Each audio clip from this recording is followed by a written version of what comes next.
IFT, the Institute of Food Technologists, is a professional institute for food scientists and technologists, headquarters in Chicago in the USA, with over 17,000 members in about 100 countries, including 3,000 students. And in 2014, we celebrated our 75th anniversary. And to mark that memorable landmark, we thought about what could we do to have an impactful legacy. And we decided to commission, provide the funds for a documentary to help with the discussion around the role of science and the communication of science in addressing some of the challenges that we have in feeding a growing population, and a population that's more urbanized. So the way we went about it is that we commissioned two great storytellers, Scott and Trace, and gave them full editorial control. And during their quest, which lasted about 3 years to put the documentary together, looking for sound science, looking at the consequences of sort of the myths that are around some of the science, they came across all sorts of emotions. A very emotional film, from anger to depression to mistrust to joy and to excitement when things work.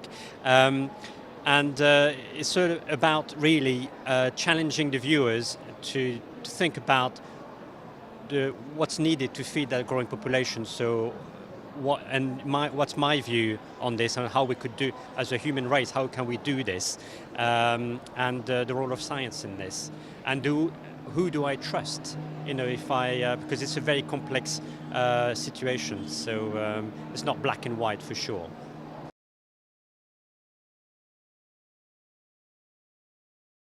What's very important for them is that, especially now that they're developing a whole range of products, making all sorts of claims about being organic, being natural, and being better for you, and so on.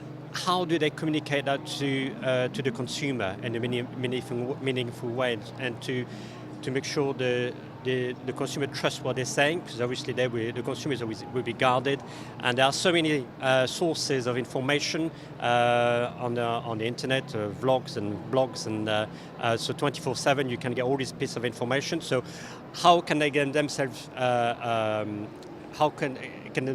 heard and trusted, and because they're competing for attention with all sort of information and data from all sort of sources.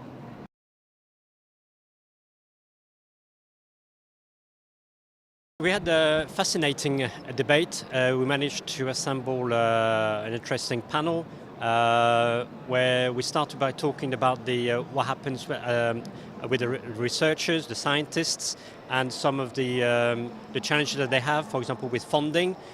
Because if you're funded by a particular agency or body or organization, are your results biased towards the interests of that particular agency? So how do you make sure you're not perceived as being that you're as objective as possible as a scientist? Also, how do you deal if you're working on a controversial topic or hot topic? How do you deal with the pressure from NGOs and social media and so on that might be quite personal? So people could be quite attacking you as an individual. How do you cope with that? Also, how can you make sure what you develop is actually used where it's needed? For example, in developing countries where there might be some other challenges that are at play, where what you've created, which would work, would save lives, for example, cannot be implemented for whatever reason, and sometimes it's for a reason that's been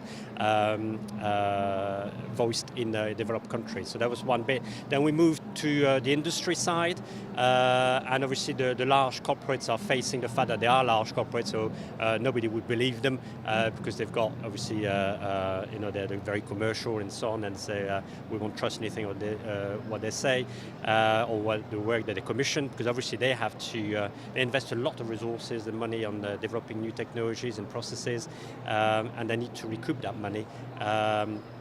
And the consumers need to understand where that's coming from, and so how do they can make sure they have the trust of the consumer when they communicate with them.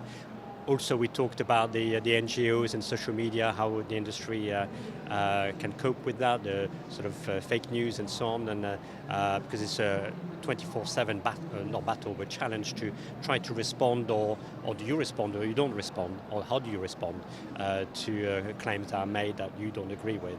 So that's what the industry, and then we finished off on the role of the media and responsibility of the media, and communication, the different generations, and where do they get their information from? What information do you trust? Maybe the need for role models, or to convey the information in bite size, or in a way that's targeted to different consumers, so they can understand it. But the main challenge, big challenge for all of us, it's a very complex issue. It's not black and white. People love heroes and villains, so it's easier to have a story which is very polarized. So this is bad for you, or this is good for you.